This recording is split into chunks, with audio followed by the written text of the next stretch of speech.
પાટણમાંથી સમાચાર મળી આવ્યા છે। સિદ્ધપુર ખાતે સરસ્વતી નદીના તટ પર નિર્માણ પામી રહેલા રિવરફ્રન્ટ પ્રોજેક્ટના ફેઝ 2 ના કામોનું રાજ્ય કક્ષાના જળસંપત્તિ અને પાણી પુરવઠા મંત્રી શ્રી ઈશ્વરસિંહ પટેલે સ્થળ પર જઈ બારીકાઈથી નિરીક્ષણ કર્યું હતું અને મંત્રીશ્રીએ રિવરફ્રન્ટ અને હીરાબા સરોવરના વિકાસ કાર્યોની પ્રગતિ અંગે અધિકારીઓ સાથે સમીક્ષા કરી બાકી રહેલી કામગીરી સમય મર્યાદામાં પૂર્ણ કરવા સ્પષ્ટ સૂચનાઓ આપી હતી। તેમણે જણાવ્યું હતું કે આ પ્રોજેક્ટથી માતૃતીર્થના ધાર્મિક મહત્વ સાથે આસપાસના ભૂગર્ભ જળસ્તરમાં વધારો થશે અને ખેતીને પણ લાભ મળશે। દેશના યશસ્વી પ્રધાનમંત્રી આદરણીય શ્રી નરેન્દ્રભાઈ મોદી સાહેબ અને રાજ્યના મુખ્યમંત્રી આદરણીય શ્રી ભૂપેન્દ્ર પટેલ સાહેબના સાનિધ્યની અંદર ગત વર્ષે અહીંયા ફેઝ 1 ની અંદર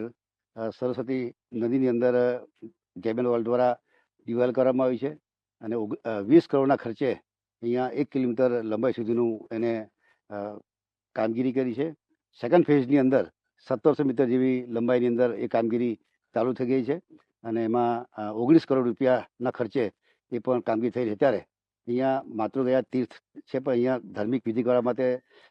દેશભરમાંથી લોકો આવી રહ્યા છે। ત્યારે અહીંયા ભૂતકાળની અંદર પાણી જોવા મળતું નહોતું, પરંતુ આ પાણીના કારણે આજુબાજુના પર જળસ્તર ઊંચા આવવાના છે અને લઈને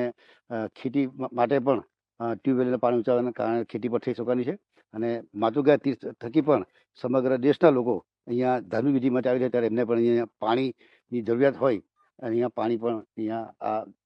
થયું છે। ત્યારે મોદી સાહેબ અને આપણા મુખ્યમંત્રી શ્રી ભૂપેન્દ્ર પટેલ સાહેબે અહીંયા ડેવલપિંગ